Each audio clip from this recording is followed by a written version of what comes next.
day, everyone! I'm Haley, and I was just thinking, if I were going to go on a treasure hunting adventure, who would be the best person to take along with me?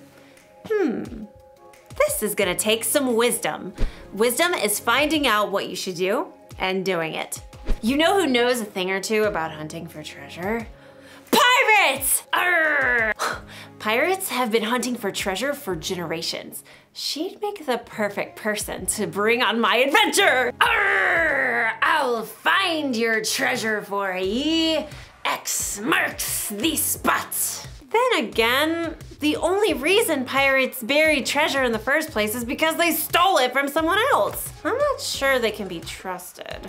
Sure we can. A pirate's word is her bond. That's the code of the sea. Arr. Well, when you put it that way.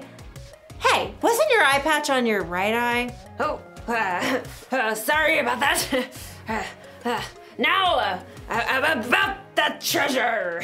I wonder if I should take my Aunt Jeannie on my adventure. Oh, how nice of you to think of me for your little trip. Bless your heart. Oh, I don't know. She may be a little old for treasure hunting, but Then again, she was an investigative journalist for Archaeological Digest magazine for 40 years. 42 years, dear? Ooh.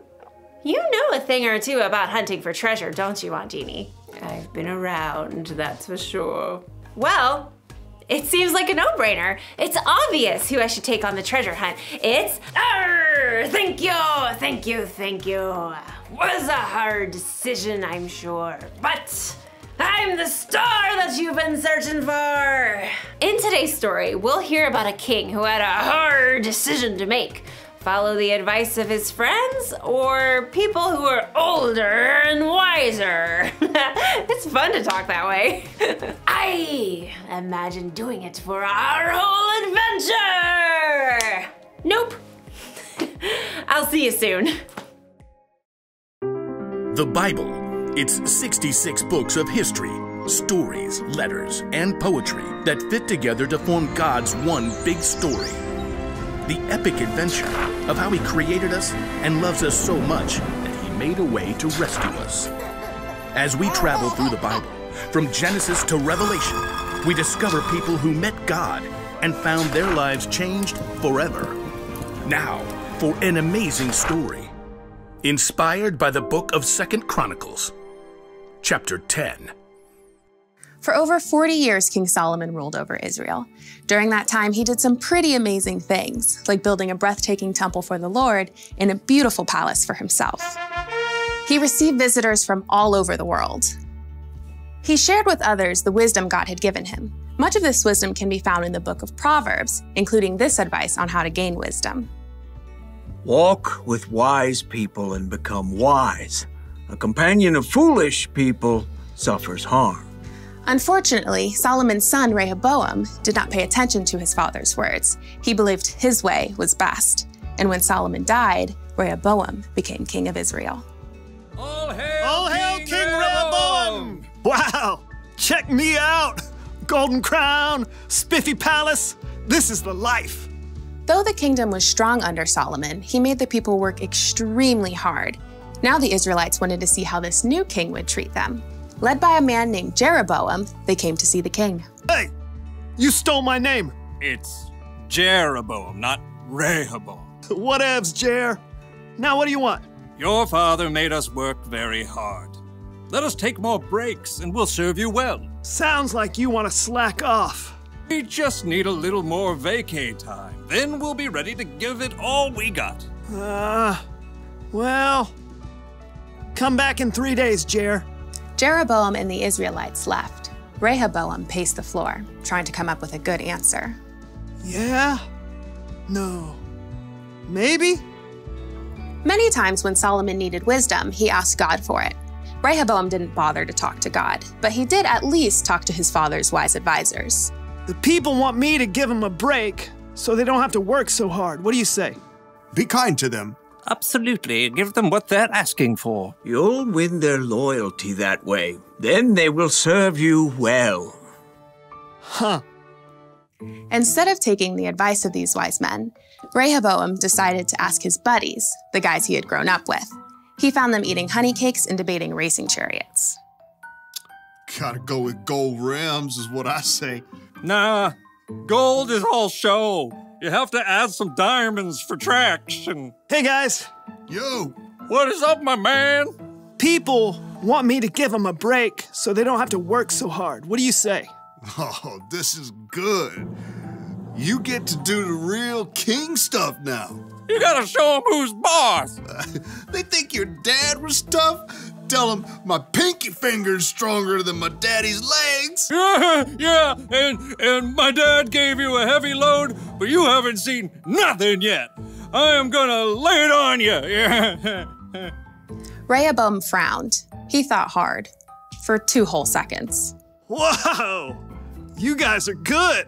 I'm totally doing that. After 3 days, Jeroboam and the Israelites with him returned. Hey, Jer. Your Majesty, will you lighten the heavy workload your father gave us? My pinky finger is stronger than my father's legs. My father put a heavy load on your shoulders, but I'll make it even heavier. My father punished stragglers. I'll double it up.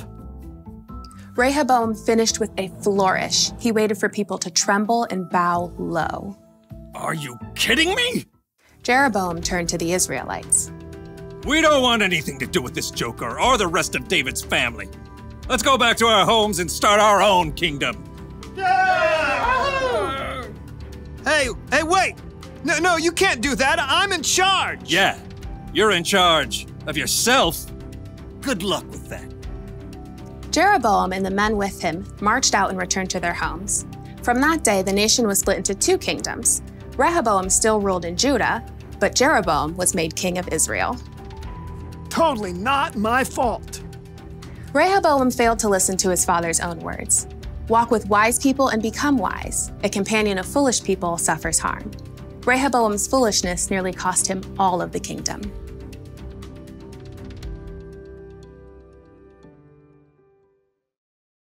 King Rehoboam made the wrong choice. He should have remembered what his father, King Solomon, wrote.